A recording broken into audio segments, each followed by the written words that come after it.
And boom. Okay, so given an acute angle, that is an angle that is less than 90 degrees. So an acute angle is between 0 and 90 degrees, or 0 and pi over 2 radians. So given an acute angle, we can form a right triangle with a hypotenuse of length C, height of A, and a base of B. So here I'm going to draw our just a coordinate plane. And on this coordinate plane, I'm going to draw an acute angle of theta. So here would be, oops, here would be my initial side, and here would be my terminal side. And here is our acute angle of theta between 0 degrees and 90 degrees. Okay, so what we're saying is that given this angle of theta, that is between 0 and 90 degrees, we can form a right triangle where a height would be represented by A, the base would be represented by B, and the hypotenuse would be represented by C. Ugly C. C. Okay. Now, from what we know about right triangles, there's a lovely little theorem or formula that goes for right triangles, and that is the Pythagorean theorem. And how does that formula go? A squared plus B squared equals C squared. A squared plus B squared equals C squared. Okay, now based off of this right triangle with an acute angle, we can form 6 ratios based on this angle. And the 6 ratios are going to be given by one side over the other. So let's go ahead and start with the ratio of side A over side B, and then side A over side C, and then side B over side A, side B over side C, and then side C over A, and side C over B. Don't worry, we're going to have a reason for these ratios in a second. Okay, so we formed a right triangle based on an acute angle between 0 and 90 degrees. Doesn't matter what the angle is, just matters that it is between 0 and 90. And since we have a right triangle, we can apply the Pythagorean theorem to help us solve for any side, and we can form 6 ratios based on this angle. So that's what we've done so far. Any questions?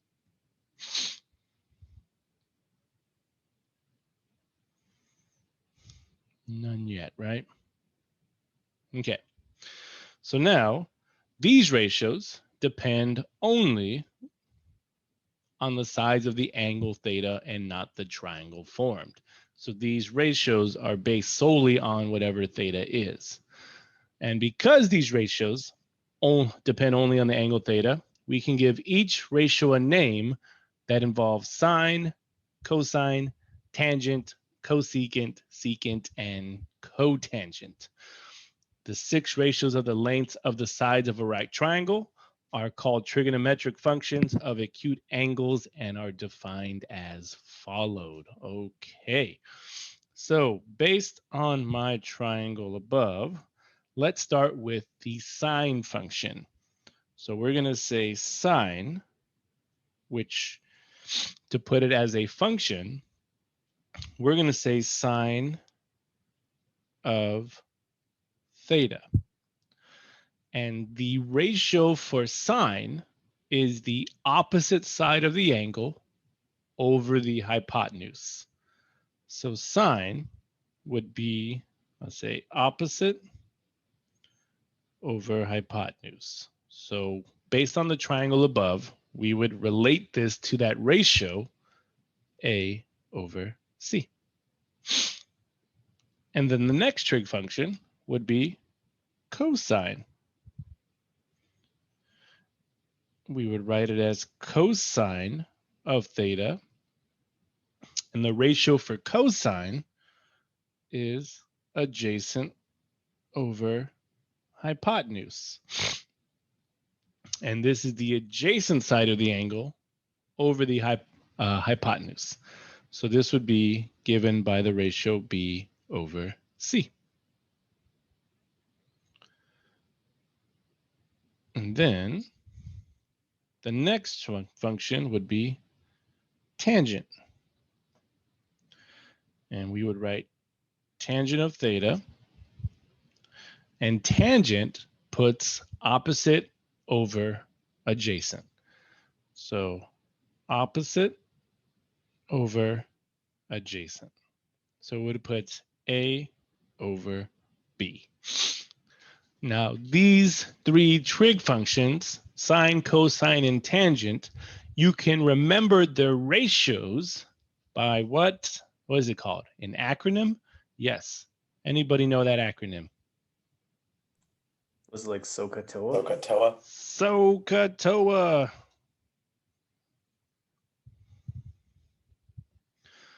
So the way to remember your ratios, if you ever forget, is so is sine is opposite over hypotenuse, cosine is adjacent over hypotenuse, and tangent is opposite over adjacent. Okay. Everybody good so far? So is C always going to be the hypotenuse, or it could just depend on how someone labels it? It depends how you label it, but this is the standard labeling for our right triangles. So base is B, height is A, hypotenuse is C. What was that?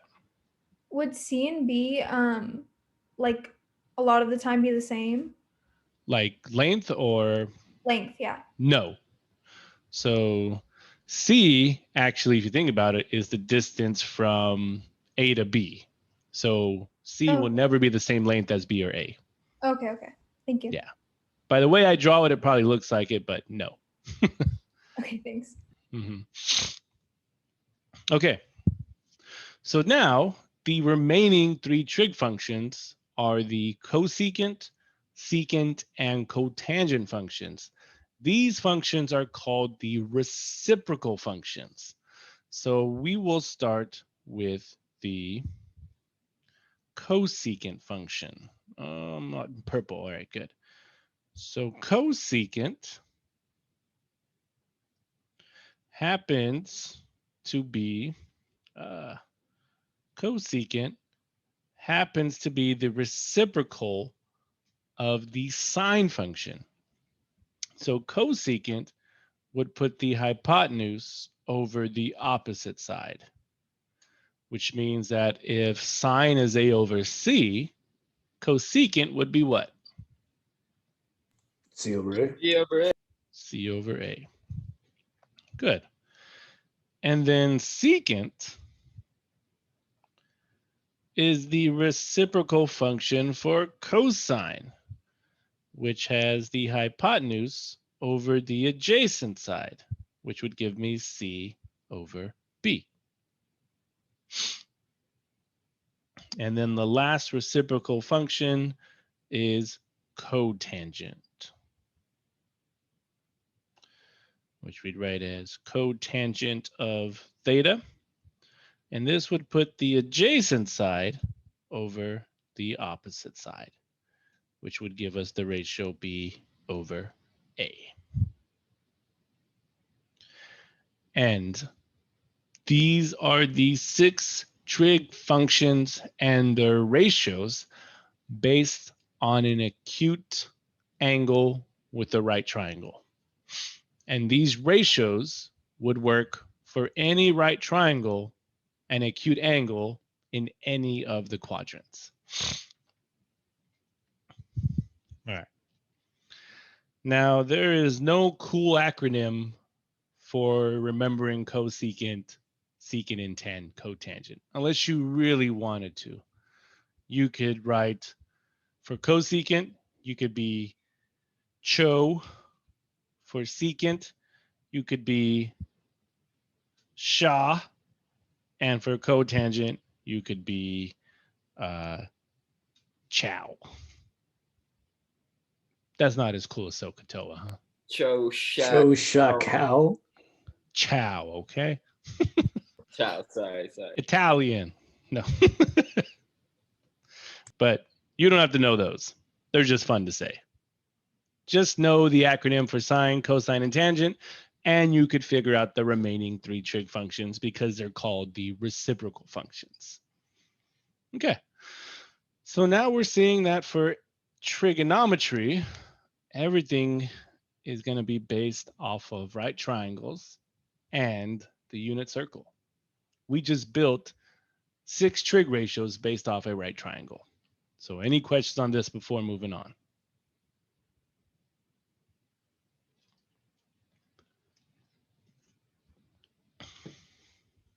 Okay. Let's keep going then. So now, the next problems, they're giving us the sides of a right triangle, and they want us to find the value of the 6 trig functions. So here, they give us that side C is 5, side A is 3.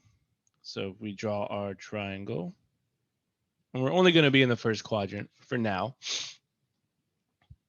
Here's my right triangle. Here's my value of theta. They're giving us that C is 5, A is 3. How would you find side B?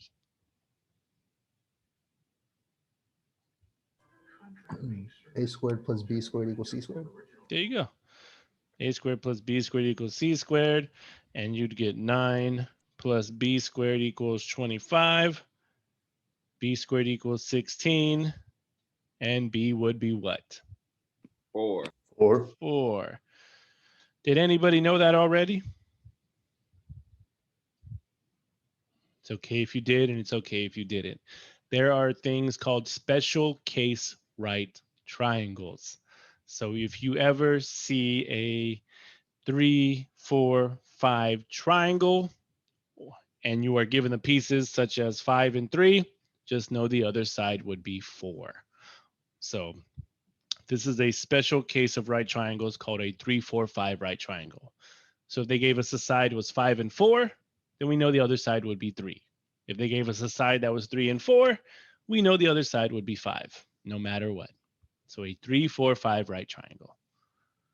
Okay, now, based off of this right triangle, let's go ahead and find the 6 trig ratios.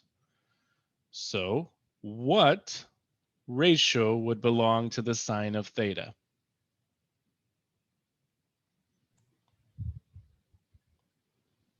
Three over 5. Yeah, 3 over 5. There you go. What about cosine? 4 over 5. There you go. What about tangent? 3 over 4. There you go. And then the reciprocal functions. Cosecant. 5/3, 5/4. That's it. Secant and cotangent. You just take all of these and do what with them? Reciprocate them. Flip. Reciprocate them. 5/3, 5/4, 4/3. Any questions on that?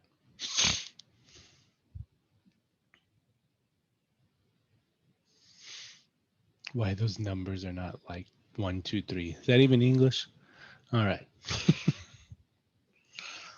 Okay, cool. So there's that. Let's try it again. We find the sides of the triangle, and then we find the 6 trig ratios. So here is my triangle. And this time, let's put a little spin on it. Let's put theta up here. Why not? And B is 5. A is 12. What is my hypotenuse going to be? 13. 13. Good. Guess what? This is another special case right triangle. 5, This is 12, and called 13. a 5, 12, 13. So you have a 3, 4, 5 and a 5, 12, 13. These are special case right triangles. Any way or tip you'd recommend on not getting B and A mixed up? Like if we don't. Just know, just by the standard labeling of a right triangle.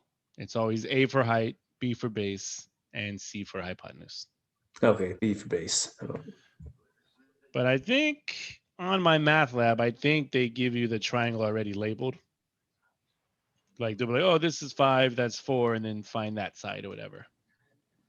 But if they don't, but yeah. I found it helpful with the theta or whatever, like whatever corner it's at, then you use like adjacent or opposite or hypotenuse from the theta or theta itself. Yeah.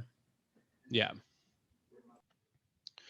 Okay. So I put theta in a different spot just to mess with you and change up how you get the ratios a bit, right? But everything's going to be the same. You just go from that theta and you're going to give me the same 6 trig ratios.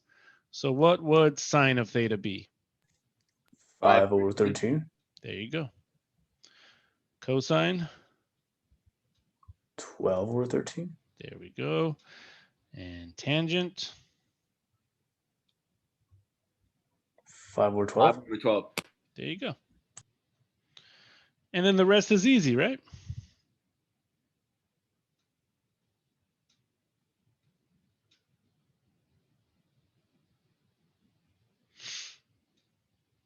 Just reciprocate everything.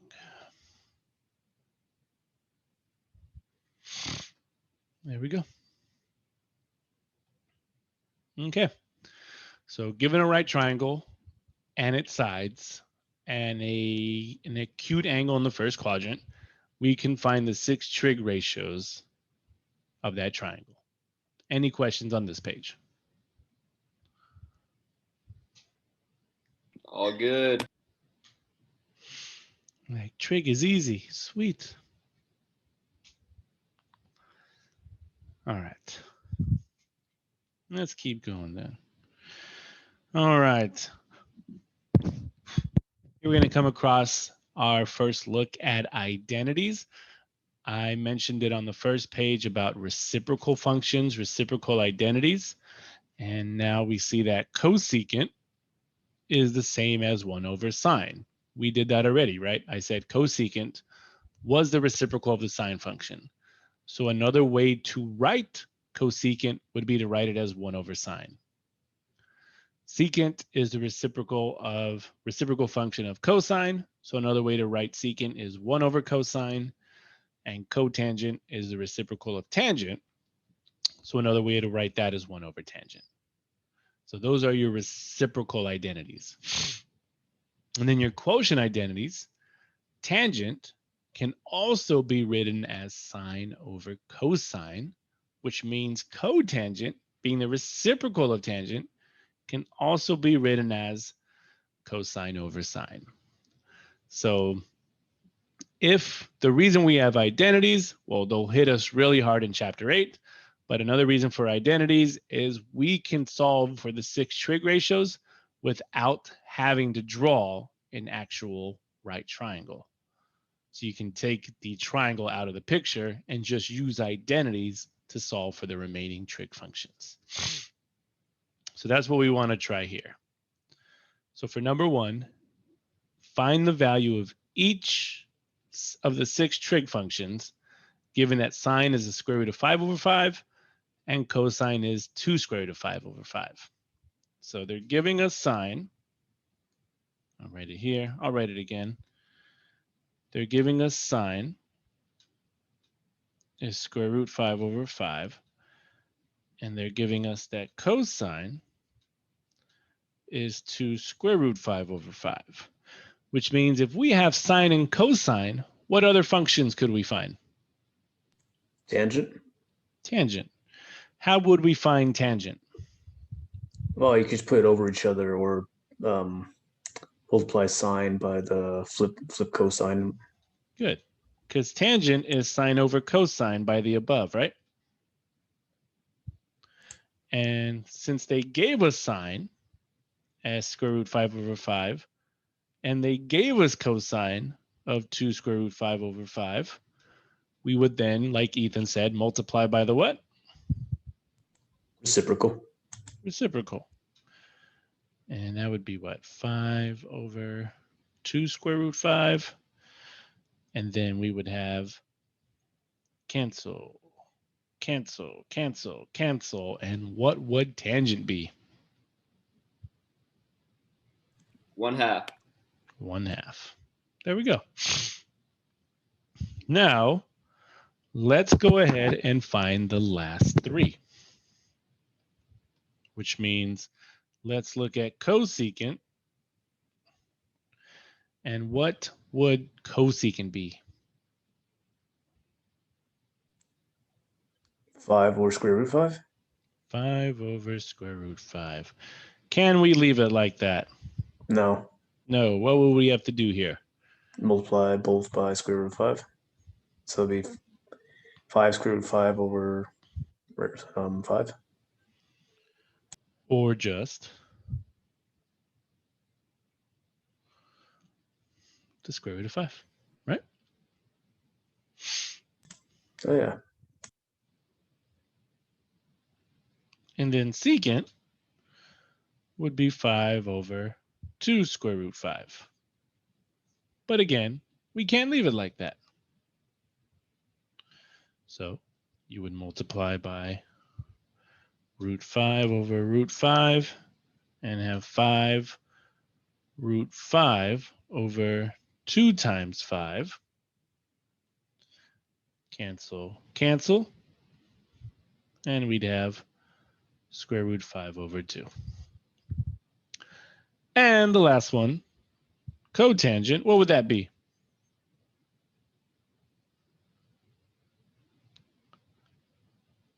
Two.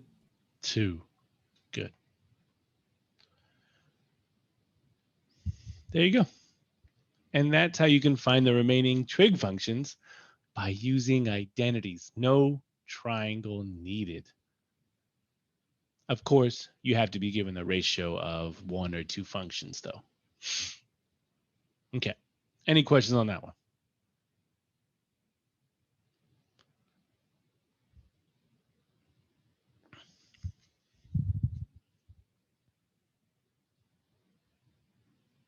All right.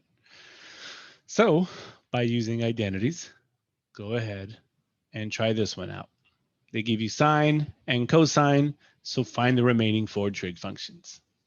I give you about 2, maybe 3 minutes. Try it out.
You said secant is the Reciprocal reciprocal of cosine, right? Yep.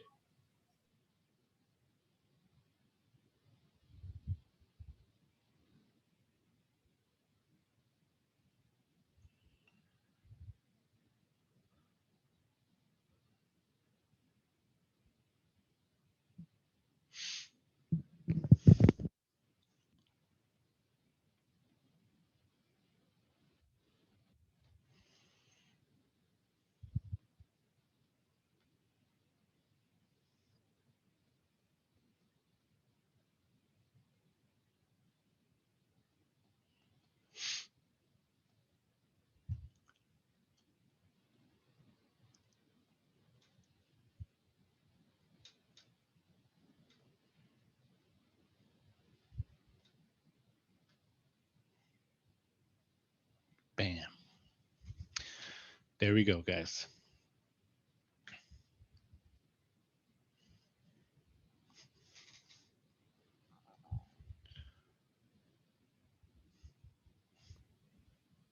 All right, let's see. Let's see. What?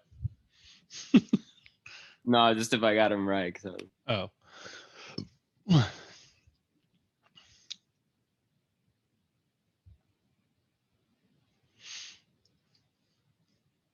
I could make a really mean joker now, but I don't have to. I got him.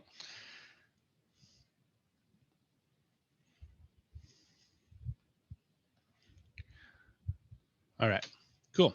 So, any questions on this page?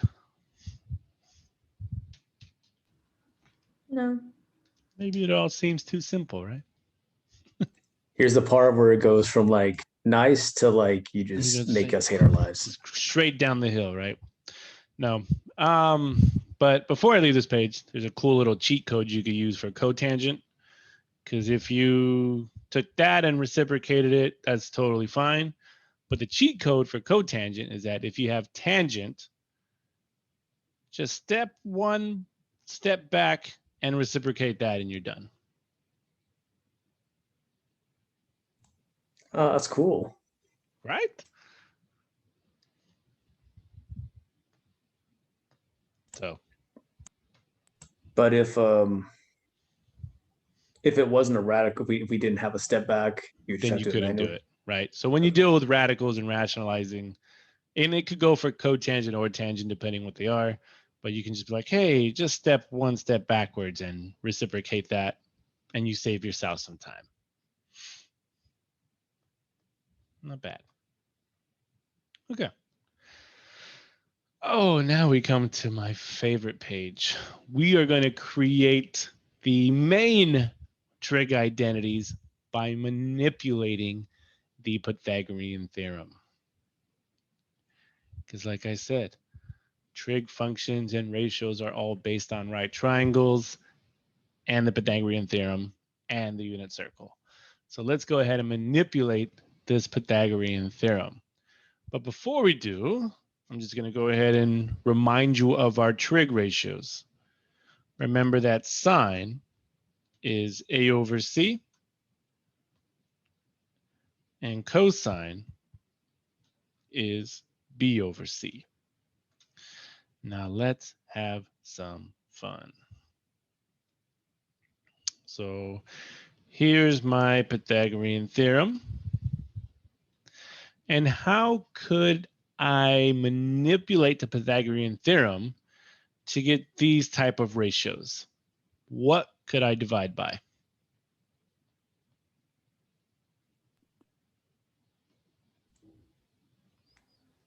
C squared. Good. So I'll say divide by C squared, divide by C squared, divide by C squared. And what we end up with is A squared over C squared plus B squared over C squared equal to 1. Now, I want you to think in exponential terms. So I'll introduce this property. Remember that if I have x squared over y squared, I can rewrite it as x over y squared. So that's what we're going to do for these two fractions. And hopefully we see where these connections will start to come in. So this will now be a over c squared plus b over c squared equal to 1. And what trig function belongs to the ratio a over c? sine. Sine.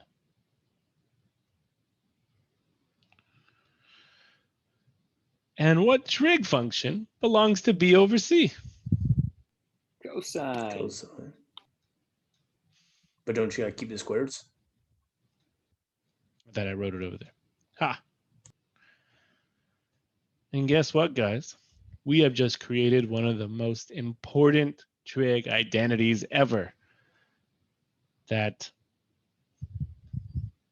sine squared theta plus cosine squared theta is equal to 1.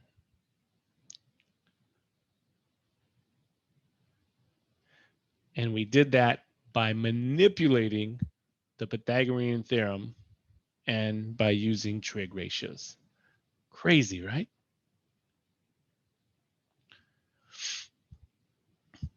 And again, we can use these identities to help us solve for the remaining trig functions.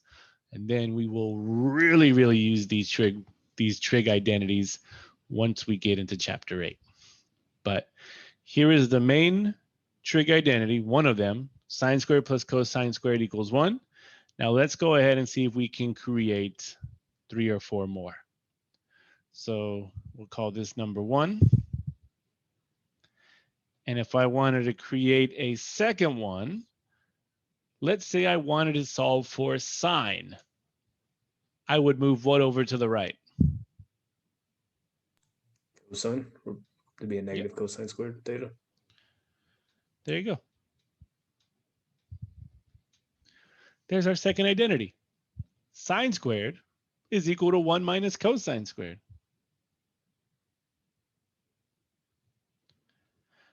Let's do another one, but do the opposite.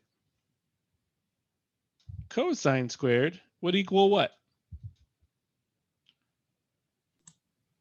1 minus sine squared There you theta. go. And now let's go ahead and create 2 more. We can create a lot off of here, but let's just create 2 more. So what we're going to do is we're going to take number 1 and divide it all by sine squared.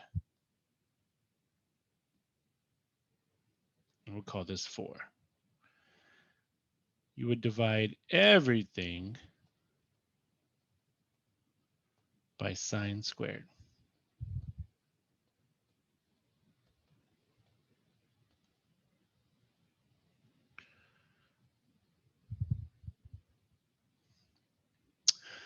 And sine squared over sine squared would just be 1. Plus, what would cosine squared over sine squared be?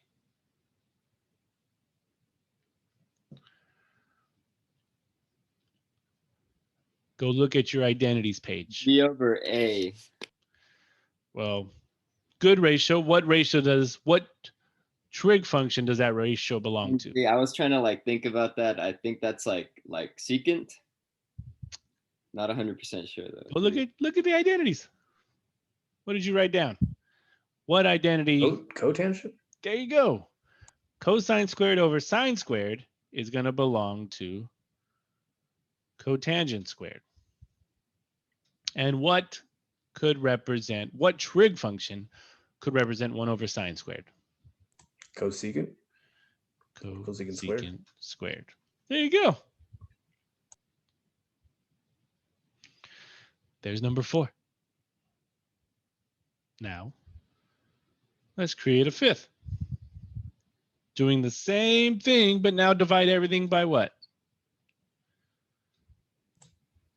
Cosine squared theta? Yep.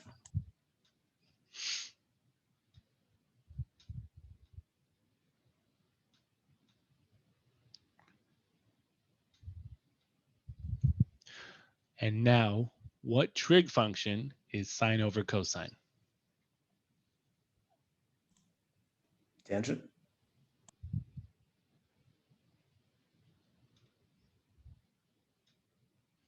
And what trig function belongs to 1 over cosine? Secant? There we go.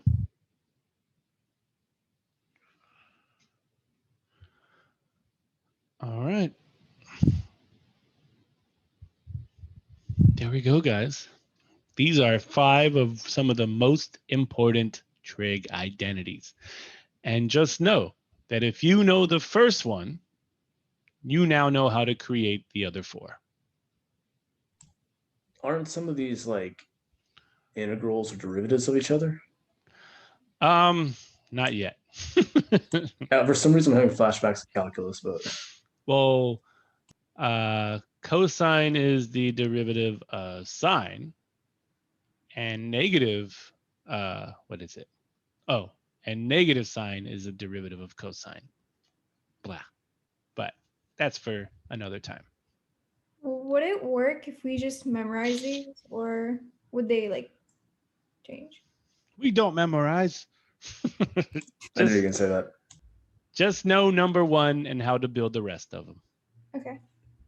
That's it. Okay. All right. That was fun. Any other questions on that page before moving on? So much manipulation. Okay. Now, the next page is we will use identities to simplify trig expressions. So number one, you have the tangent of 20 degrees minus the sine of 20 degrees over the cosine of 20 degrees. And we can handle this two ways. What is another way to rewrite the sine of 20 over the cosine of 20? Tangent of 20? Good. So that becomes the tangent of 20 minus the tangent of 20, which would give us 0. 0. Oh my goodness. Option 2 would be, how could you write the tangent of 20? Sine 20 over cosine 20? Sine 20 over cosine 20 minus sine 20 over cosine 20, which would still give us 0. So identities are crazy, huh? Number 2 looks really scary. Oh, it's not bad. All right. Number 2. Sine squared of pi over 12 plus 1 over secant squared of pi over 12. So also, when you mess with identities, you want to mess with the more complicated looking one. So what part? The first term, or does the second term look more complicated? Second. Definitely a second one. Definitely the second. Well, if you think about trig identities, secant is the reciprocal of which function? Cosine? Cosine. So what's another way to rewrite secant? Cosine squared pi 12? Pi over 12? Well, we're getting there, but just rewrite secant squared down below first. So if you look at your identities page, what, like 2 pages back, secant is a reciprocal identity and can be written as 1 over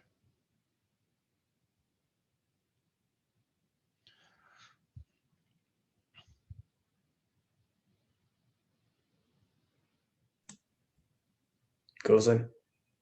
that's it. 1 over cosine squared of pi over 12. And now if I have a fraction in my denominator, I multiply by the what? Reciprocal? Reciprocal. And this would become sine squared of pi over 12 plus cosine squared of pi over 12. And since these thetas, these values of thetas are the same, this will follow that identity we just made on the last page. Sine squared of pi over 12 plus cosine squared of pi over 12 will equal what number?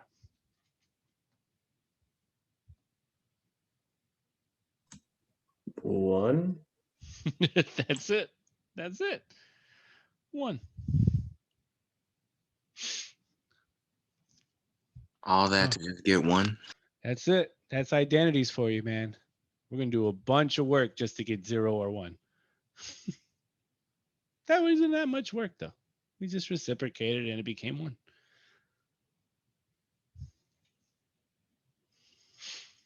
All right. There you go. So that's how you use identities as well. Okay, so another practice in using identities. Given that sine is 1/3 and theta is an acute angle, find the remaining trig functions. All right. So if sine is 1/3, how could we find cosine? Is there an identity we made for cosine?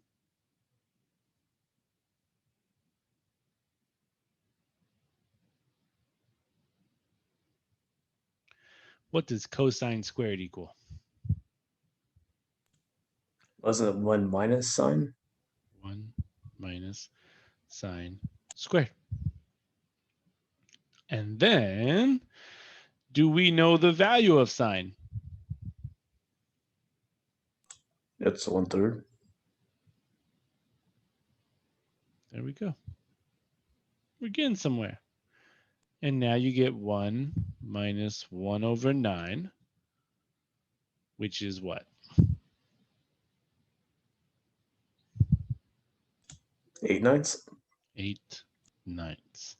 But remember that this is equal to cosine squared. So what do we have to do to solve for cosine? Would be like, what, just 2 radical 2/3? That's it. So you'll get cosine theta equal to 2 square root of 2/3.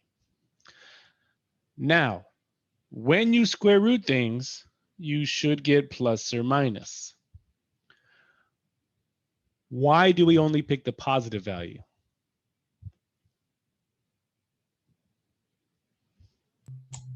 Because the negative is Something about negative angles. or imaginary. Oh, you have length. Oh, theta can't be negative. Because theta is acute, which makes it between how many degrees? 0. 0 and 0 90. and 90, not Which 0 and makes negative. Which makes it belong to what quadrant? Quadrant 1. Where everything is. Positive. Oh, look at that. That was beautiful. So we can only take the positive value. Like an orchestra. So if it was in quadrant 4, it would be negative, right? The whole answer. Well, if we're in quadrant 4, cosine is still positive. Okay, sorry. But we don't know that yet. Okay. If this is an orchestra, my ears are bleeding. All right. So there's cosine, which means we have sine, we have cosine. So what other functions can we find? Well, you can do tangent, right? Because you can put a sine over cosine now. Exactly. Tangent will give me sine over cosine.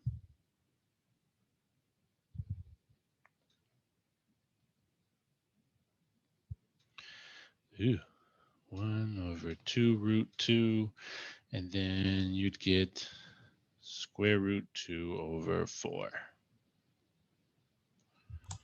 Can you go back up top? Where'd you get the 1/3 from again? It's given. No. Okay. So we have sine, we have cosine, we have tangent. We can find the other 3. So we can start with cosecant. What would cosecant be?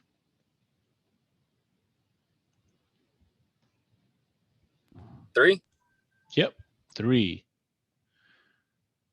What would secant be?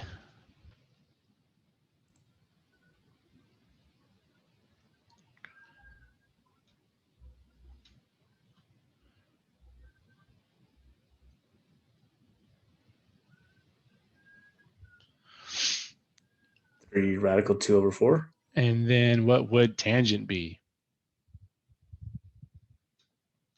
Cheat code this one. 2 with the square root of 2.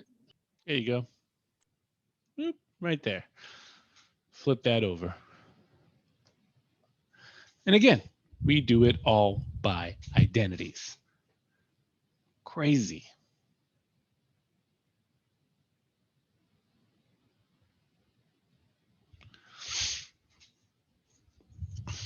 So any questions on that?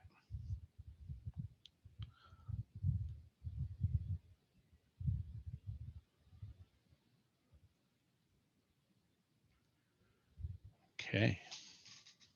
Not bad. Okay. So that's how we use identities. We can use it to find the other 6 trig functions given information of at least one trig function. And now we're going to get into something called complementary angles and cofunctions. So 2 acute angles are called complementary if their sum is a right triangle. If their sum is a right triangle, right angle, or 90 degrees. Because the sum of the angle of any triangle is 180 degrees, it follows that for a right triangle, the sum of the acute angles in a right triangle is 90 degrees. Therefore, 2 acute angles are called complementary. Okay, so we're saying that in a right triangle, you have a theta here, a theta here. We know that is 90 degrees. And we know that since that's 90, these 2 angles must also add up to what? 90. 90. Therefore, these 2 acute angles are called complementary angles. They complement each other because they're nice. So is this going to be for every right triangle? Yep. Okay. And to go along with complementary angles, we have something called cofunctions. So sine and cosine are cofunctions. Tangent and cotangent, secant and cosecant. These are all called cofunctions. So we are going to create a right triangle to show how complementary angle theorem works and how cofunctions relate. So down below, I'm going to use this lovely box here. Let me see, how much can I zoom? Perfect. And I'm going to make a right triangle. Ooh, look at this, shapes, or ink to shape. Let me try this out. Nope, that's not it.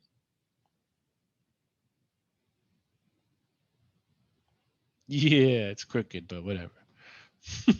I'll make another one. Oh, sad triangle. All right, let's try it again.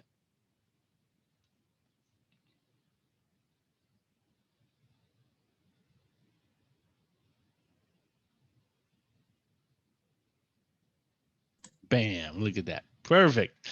Okay, so in my right triangle, we know that this is going to be 90 degrees. Still slightly crooked. Whatever. And then this is going to be angle A and angle B. And then, of course, side A, side B, side C. Okay.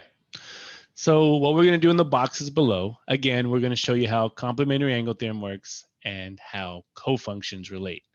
So what we're going to do is find the 6 trig functions of angle A and the 6 trig functions of angle B. So we'll start with angle A. I'm going to say the sine of angle A, and what ratio would that give me?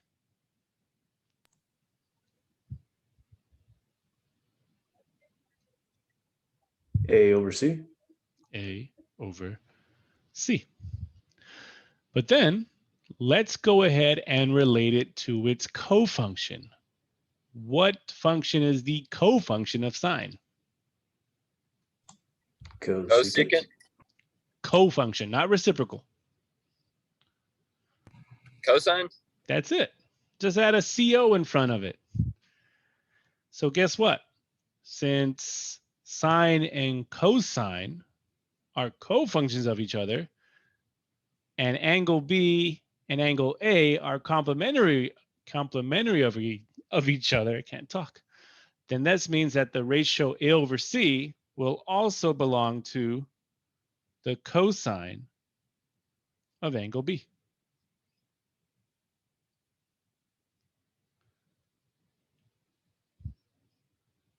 Check it out, right? No, that's just not it. Because if you look at B, what would the cosine of angle B be? B. Okay, I guess that is it.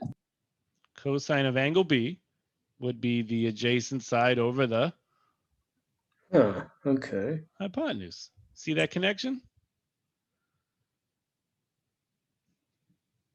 So what we're saying here is that since angle A and angle B are complementary, this means that no matter what, if they're in the right triangle, they're going to share that same ratio, no matter if it's sine or cosine. Okay. Now let's try it again. Let's say cosine of angle A. What ratio do we have?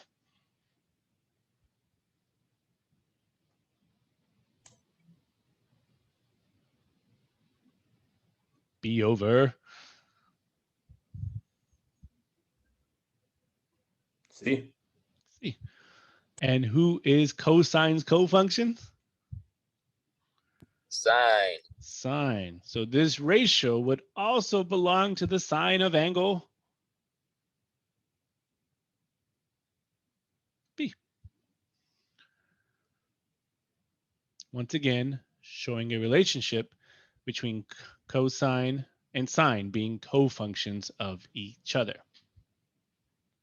Okay. And then last one for A, let's go ahead and do tangent. Tangent of angle A would be what ratio? A over B. A over B. And who is tangent's cofunction? Cotangent. Cotangent. So this would be the same for the cotangent of B.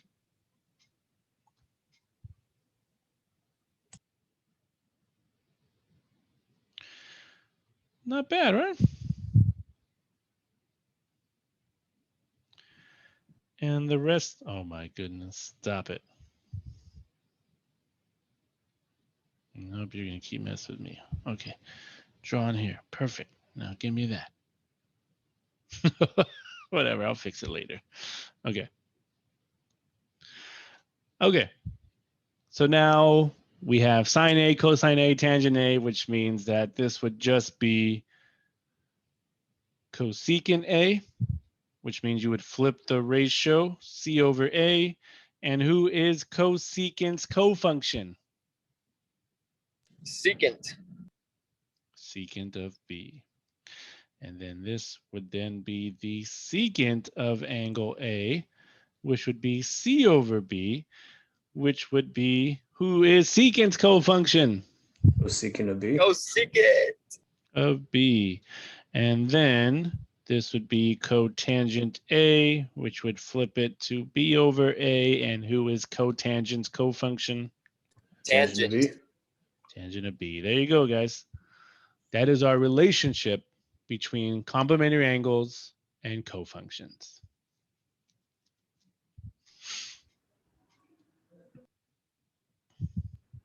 These can only be referenced for right angles, right? Yes, right triangles. Okay. Oh, sorry. You're good.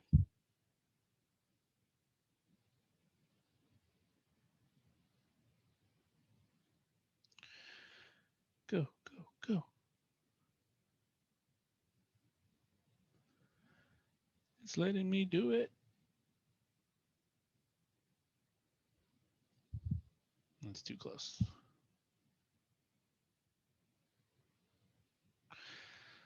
Perfect. All right. Marvelous. So let's go ahead and explore what we just found.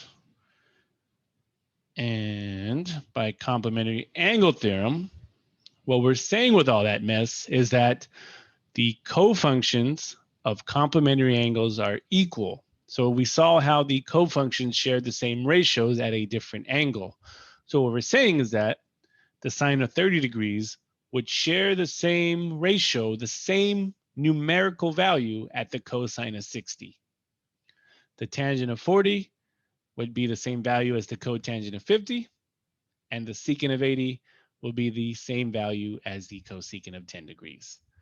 And this lovely chart below shows us how to convert to find the complementary angle. So if you're given sine, then to find the cosine angle, you would subtract 90 degrees minus theta. And then say so forth with all the other functions.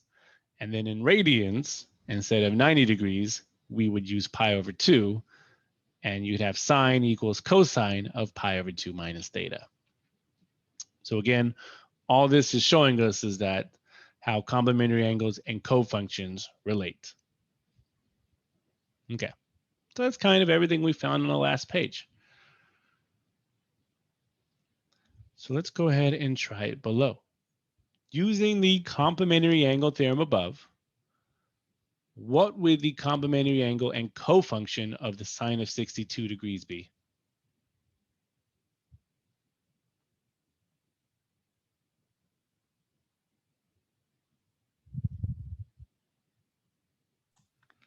It'd be the cosine of 28. That's it. Because you'd say cosine of 90 minus 62, and we would get the cosine of 28 degrees.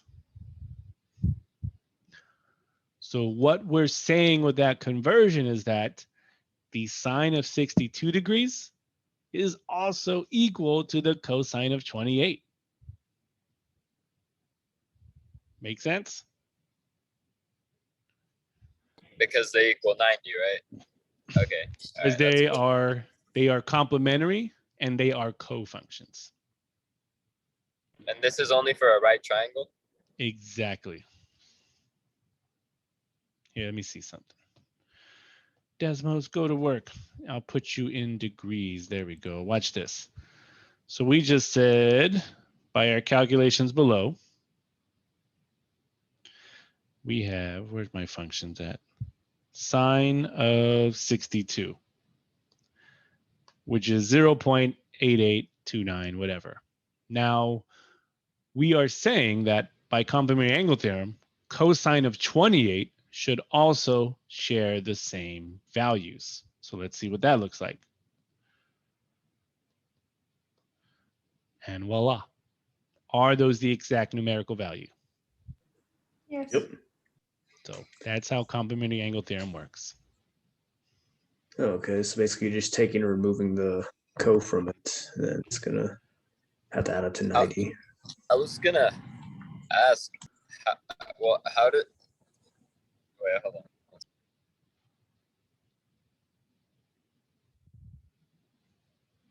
You got it?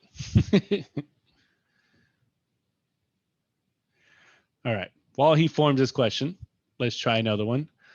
Secant of 28 minus the cosecant of 62 degrees. So now we are just simplifying in algebra, trigonometric expression, and we're going to use complementary angle theorem here. So only choose one to convert. So we have secant of 28 minus the cosecant of 62. Which one do you want to convert?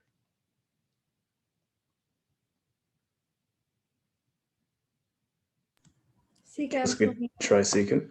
Let's convert secant.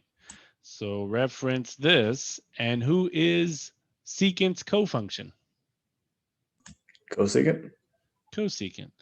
So this would become cosecant of 90 minus 28, which would give me the cosecant of what? 62.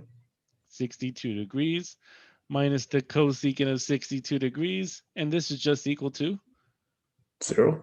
0. We do a lot for 0.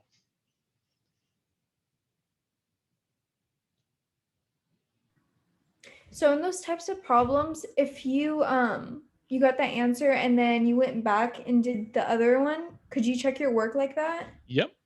Okay. So in this one, you can convert cosecant instead, and it would become the secant of 28 minus the secant of 28, which would still give you 0. Okay. Good question. So why is it on the opposites when we're doing to radians? Why do we have to do pi over 2? Because that's how you mess with radians, because what is pi over, how many degrees is pi over 2 equivalent to? 90. 90. I'm gonna say, let me break out my unit circle again. Exactly. No, that's what it's there for. Reference your unit circle. So this is the reason we have the radian chart, because if you're given radians, then you'll just subtract it. You'll subtract it from pi over 2. Okay. Now, tangent of pi over 12. Well, who is tangent's cofunction? Tangent.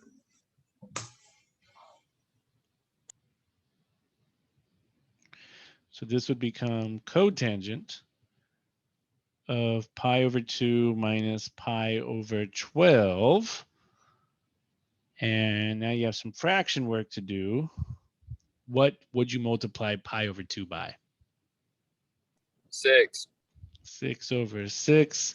And you'd get 6 pi over 12 minus pi over 12.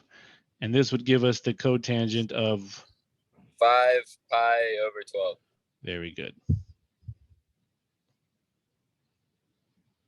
Okay.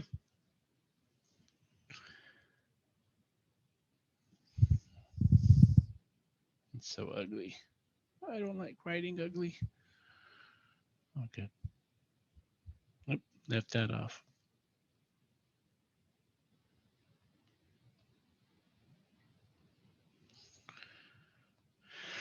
Okay. Last one. Sine of 35 over the cosine of 55. Only pick one to convert. Who you want to go with, sine or cosine? Let's do cosine. Let's do cosine. So sine will stay the same. And who is cosine's cofunction? Cosine. I mean, Sine. sine.